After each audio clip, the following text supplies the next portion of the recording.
like to bring in here to talk on our far end of the table tonight. Joshua Bornstein, who's the Managing Director of Long Wharf Theater. Welcome.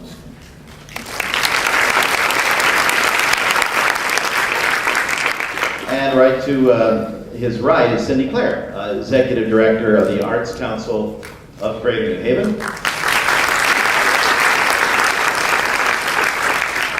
And Mike Kachubam, he's also a songwriter. You have a long one here, Mike. This is wonderful. Songwriter, master teaching artist, education consultant from Young Audiences, Arts for Learning, Connecticut. For Mike.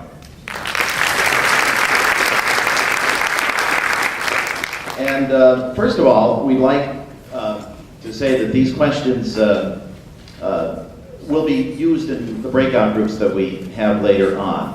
And I think what I'd like to do is start with you if I can, Mike. We'll go right to you with the first question because we're talking about many schools around the state of Connecticut now that are failing to make standards, tests, staggering achievement gaps that we have, dwindling funds, balanced with improved test scores in some areas, lower drops in numbers elsewhere.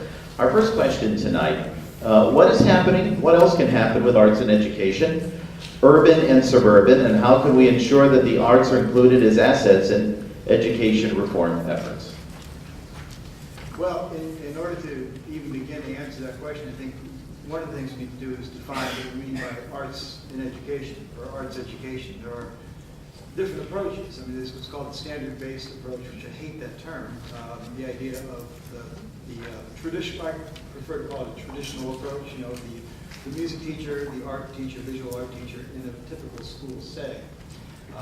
So that's one approach to arts education. The other approach is arts integration, which typically would involve using a visiting teaching artist working in conjunction with a classroom teacher to teach whatever that subject matter might be, but using the arts as a vehicle, as a methodology for teaching that subject. And the third system that you see in arts education would be the visiting artist who comes into a school, perhaps not necessarily to work collaboratively with a classroom teacher, but perhaps to work on a short term for those special projects, or to work in arts and education, but also to work in support of the existing arts programs that are already there in schools in a more traditional sense.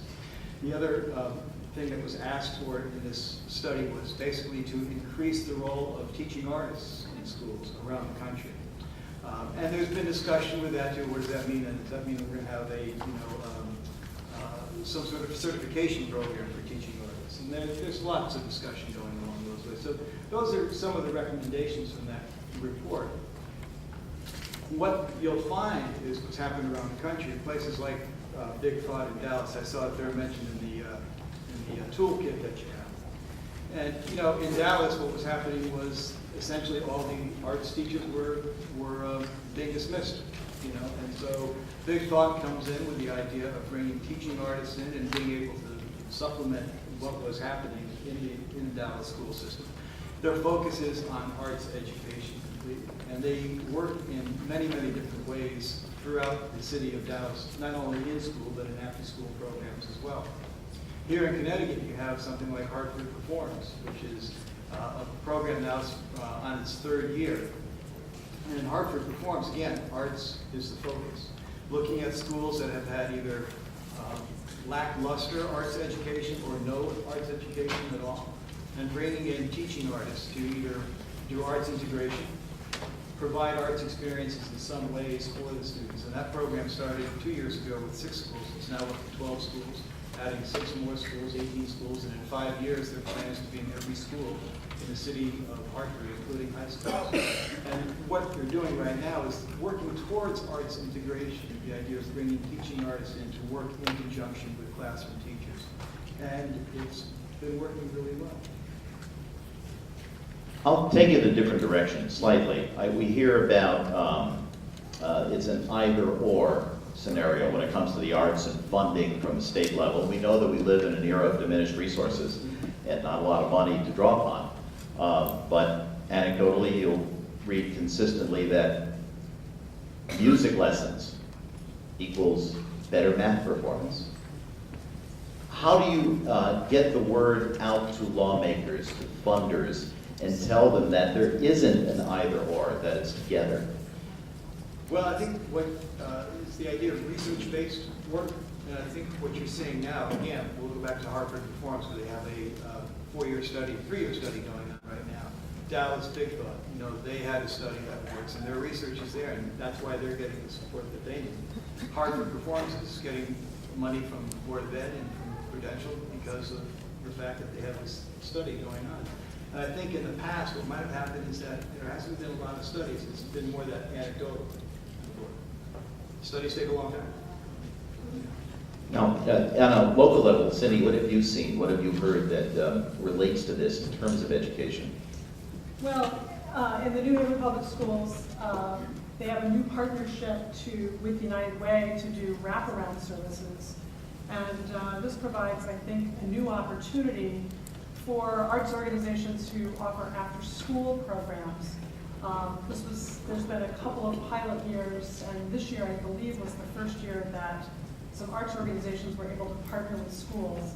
I hope that there will be more funding and continued advocacy on the part of arts organizations for the value they bring in an after-school setting as well. You heard Music Haven kids on your way in here today. Music Haven does a tremendous job working after school with kids, and yet that type of program right now is not being funded by Boost. I'm hoping that moving forward, Boost is adding 5 new schools next year, and I'm hoping that we can create a dialogue with the Board of Ed, with United Way, to make a case for what the arts do for kids, not just with regard to academic, but also what the arts do for self-esteem, for school attendance. All of these things are proven in a lot of studies nationally.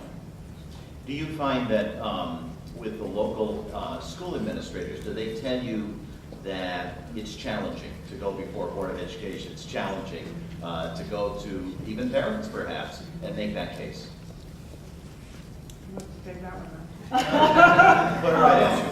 I can tell you that, from my experience from going into different schools, I think a lot of it depends, on the principal in the school itself, to buy into that program. I was speaking with a school in Bridgeport recently, and the principal there is a theater person. She has a theater background, and she would love to see nothing more than have her entire school based on arts in education, arts integration especially. And it's a difficult sell for her, especially where the school is located right now, given the funding and things along those lines. But when you have a principal who sees the value, it makes it a lot easier to bring it to a superintendent and go from there. Sometimes it just seems like administrators forget what it means to learn, what it worked. They got a degree. Well, So I think a big part of it is the emphasis on testing, right? So you have this discrepancy between the need to perform, to get your students to perform a certain level on CMTs and so on, versus the 21st century workforce soft skills that the arts teaches, such as public speaking, creative problem solving, those kinds of things, which are not easily testable. So part of our case has to be emphasizing the need for these other things which maybe you can't test for, but are really critical if America's going to compete in a global workforce, and Connecticut for that matter. And, Georgetown Longmore Theater, you have a lot of college students, you have high school students, you have programs, you open up the doors down there at Sergeant Drive to so many people and students who learn. I mean, this is where they sort of catch the bug. It may be at the high school level, but they really have that reinforced through Longmore Theater. Yeah, it's true. I mean, certainly they can come see plays, but us, like many of my colleagues here, we have other kinds of arts education programs as well. We do in-school residencies, and we just received a grant to quadruple the number of in-school residencies we're going to be able to do. We've been doing professional development with teachers to integrate arts-based techniques in the classroom for many years now. We started the program 5 or 6 years ago. But to that point, I think one of the things we may need to do as a community is just take an assessment of what's already here, because certainly we're doing stuff in the symphony and the ballet, maybe with the music school, the music haven. I mean, there's so much already going on. It would be very helpful to understand what's happening and what's the impact of the programs we're already doing. So then we can further understand where can we have further investment and where can we make the greatest impact in arts education there. So there's a multi-platform way of finding what's going on, but it might be hard to find it. Yeah, that's exactly what's going on in Hartford right now. With the, through Hartford Performs, one of the things that we're doing is looking at ways to support not only the current, more traditionally based arts programs in schools, but what's happening in the community. So we're, there's a survey that's been developed. It is, how to get that survey out, find out what communities are maybe rich in arts, and which communities are poor in the arts, and young audiences. We have 6 of our artists who are involved in the Hartford Performance program, and it's a great way to kind of expand not only what we're doing, but to help out a community like that. And it's a tough problem, to find out who's actually using these services and where they're getting the services from. Well, that's how we develop the interest, I guess, through education. But now the question, our second question really is, how do we get everyone to come if you build it? Now, how many of you are devotees of American Idol? So you can tell our panelists here, or Dancing with the Stars, one person, okay, good. That's it.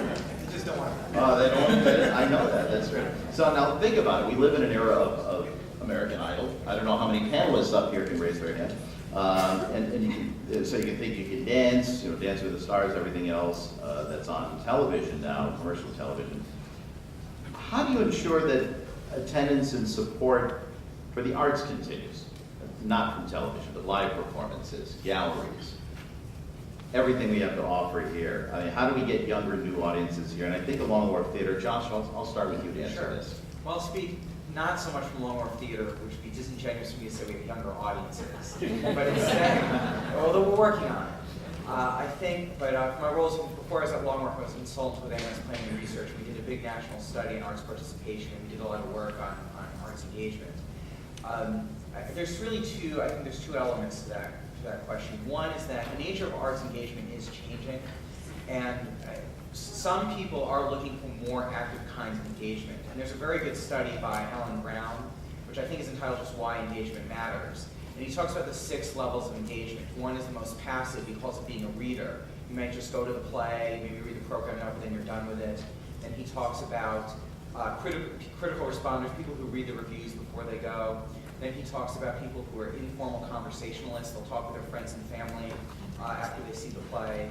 Then he talks about the technology-based people who are blogging about the theater, people who are tweeting about the theater, or the arts in general. I'm going to rely on theater because it's my background, I'm sorry. And then he talks about the next level of engagement, people who are the seekers, the knowledge seekers, people who go to pre-show and post-show discussions, that kind of thing. And then finally, people who want to be active participants. And you can engage on any level of the spectrum there, and you can also engage in different art forms in different ways. So you may be an active participant in music, you may be a musician, but in terms of your theater going, you may be a reader, for example. And one of the implications of the study is that arts organizations have to figure out how they can engage people in different ways with their medium. And that's, I think, a huge shift for a lot of organizations. Long Wharf, certainly we have some of those elements, but we can certainly make strides to be more, create different avenues for participation. The issue about younger audiences, we did this study called Culture Track, which was a big national study which had over 4,000 respondents. And there is an audience, there is a younger audience. The challenge is that they tend to be small. They're only 5% of the population. They're urban, and they're samplers.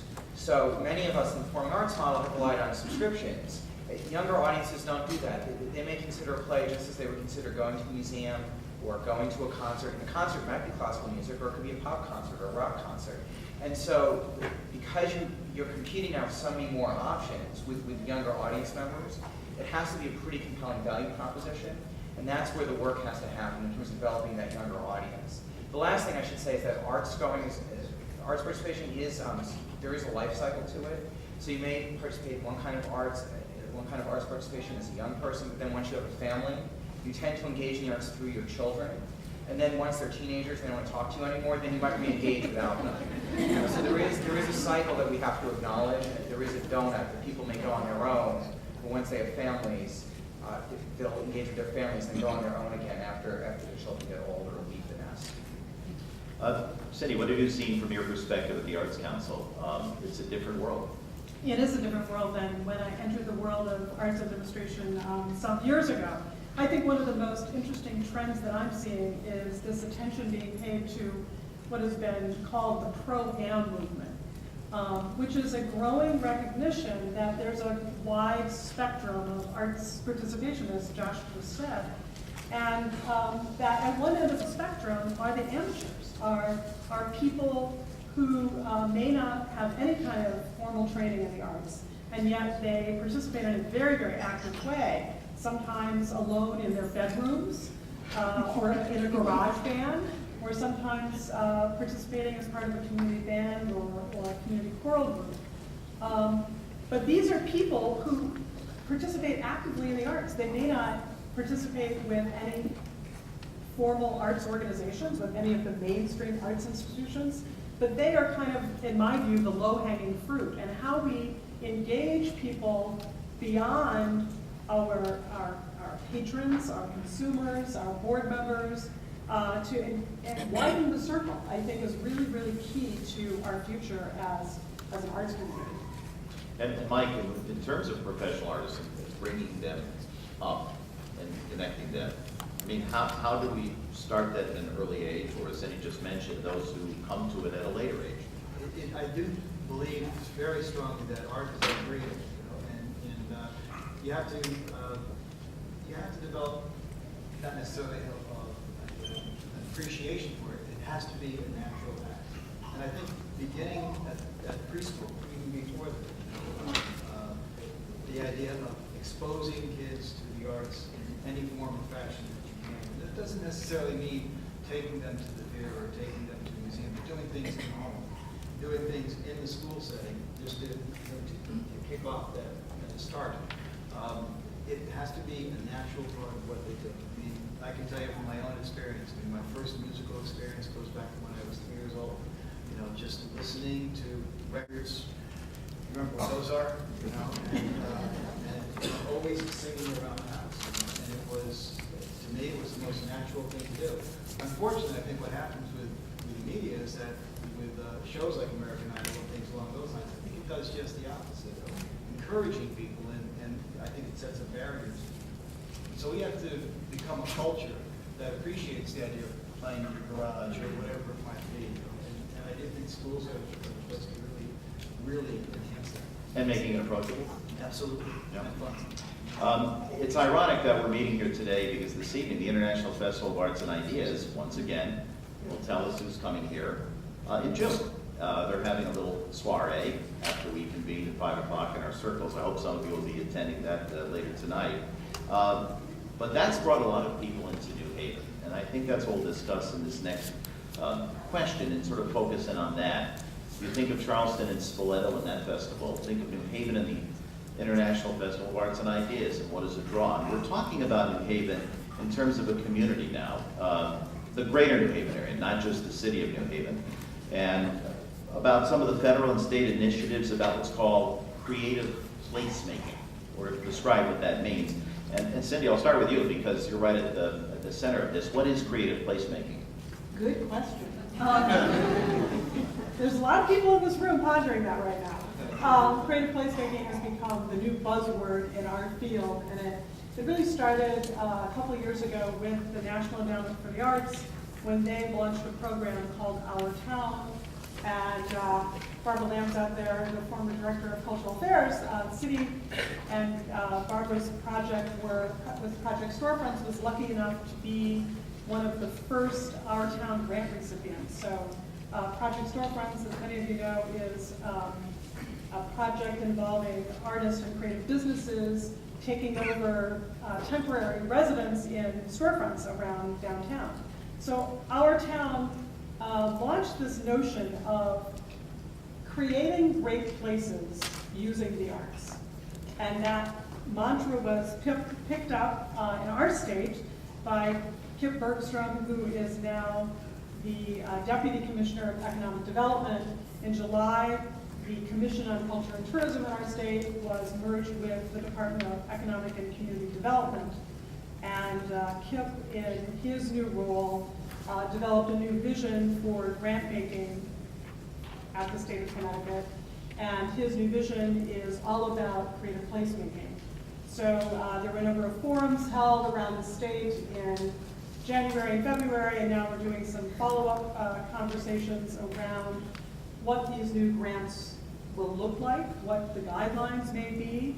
But the notion of creative placemaking, as is demonstrated by another new federal or a national organization called Art Place, which made its first round of grants last fall, is again using the arts to bring people together, to create a buzz and activity, and really to make communities very vibrant.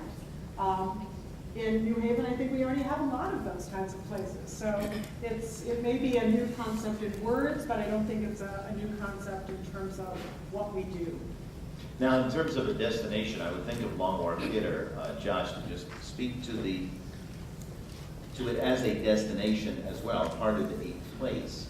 You have just announced a major upgrade, renovation of the facility, which caught quite a buzz a couple of weeks ago. How does that tie in? Because you may have someone coming from New York, Boston, specifically for Long Wharf, but we'd like them to stay and experience all of what New Haven Arts has to offer. Sure. Well, we try to, all of us try to collaborate and work together as we try to capture people from outside the region. Certainly, we have one of the things about Long Wharf is we have a large percentage of our audience that comes from outside the immediate vicinity. They come either from south of the shoreline or north of the shoreline, and so we certainly all work together to do promotions together and that kind of thing, so that it helps with the buzz. I think when there are events, the festival's a good example, or Citywide Open Studios, another good example of an event that generates a lot of buzz in the community. Everyone tries to do their best to get themselves out there in front of those big events as well, so people can see that it's not just June when the festival is happening, but in fact, there's a vibrant arts community all year round. There's a lot of offerings throughout the year. There is lots going on, and I'm thinking about the youth. I'm just thinking, Mike, about how you connect them to see this place as special. I mean, what can students and what can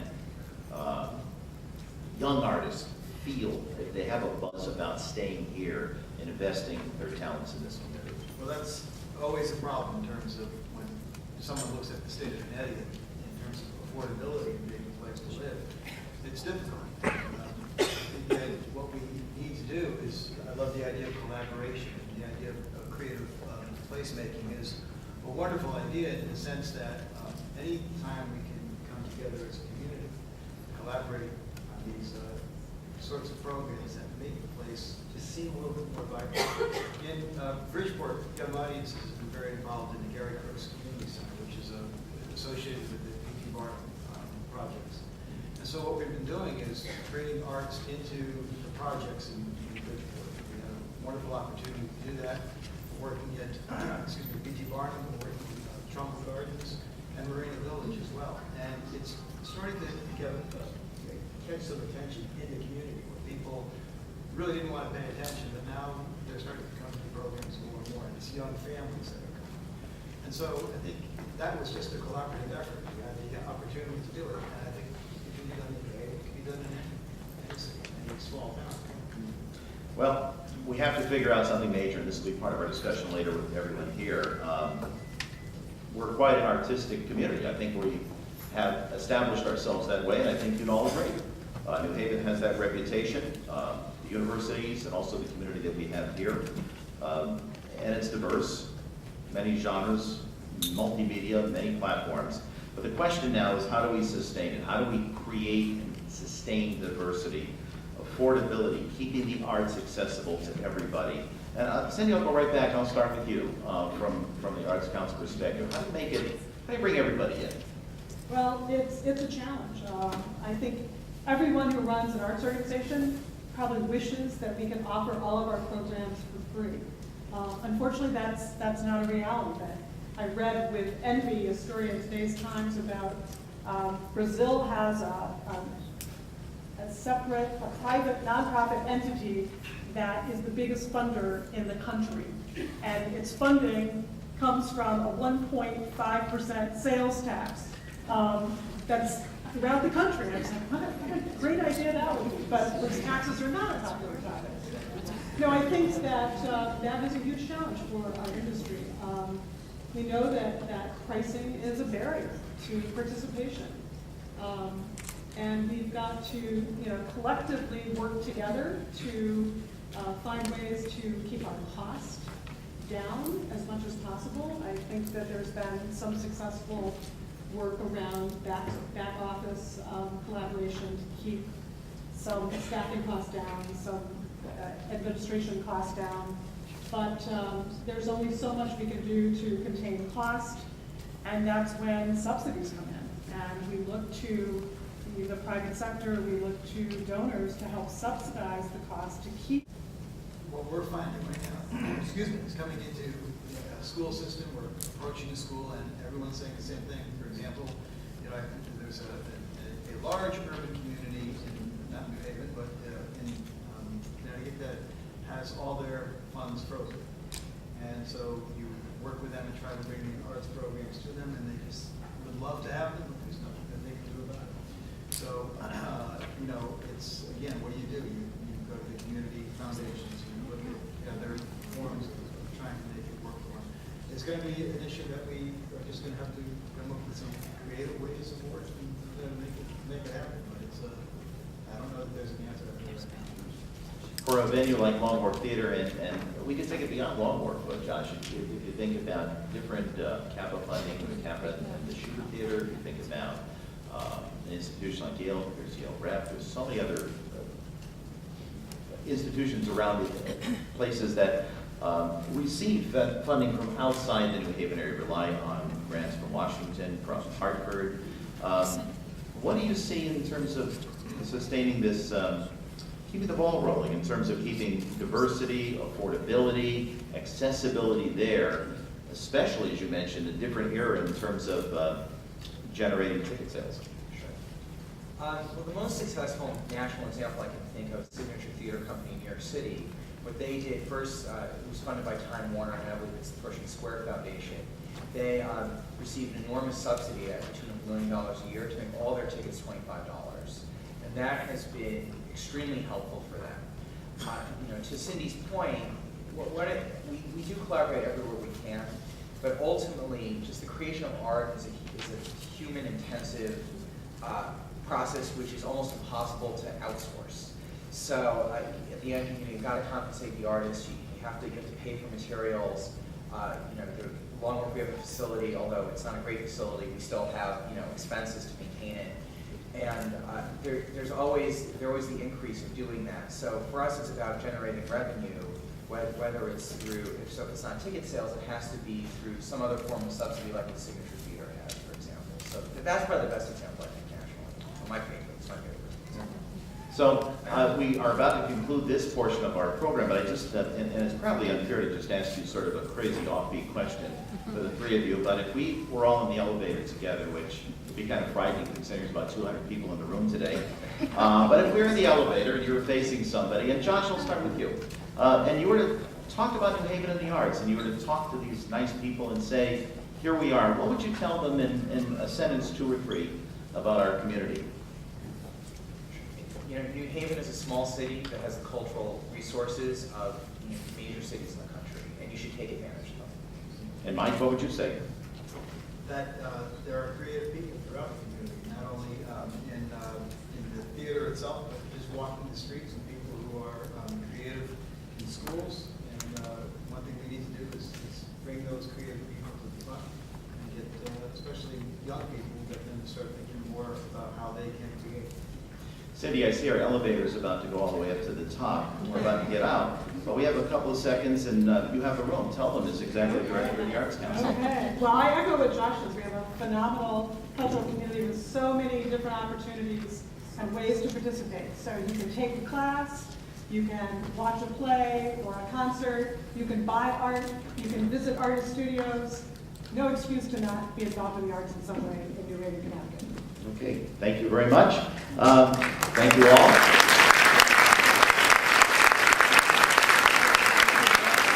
Again, our panelists individually, once more, Josh Bornstein from Longworth Theater, Managing Director. Josh, thank you. And also Cindy Clare, Executive Director of the Arts Council of Greater New Haven. Cindy, and Mike Kachuba, songwriter, master teaching artist, education consultant, Young Audiences Arts for Learning Connecticut. Thank you all, and thank you all for listening.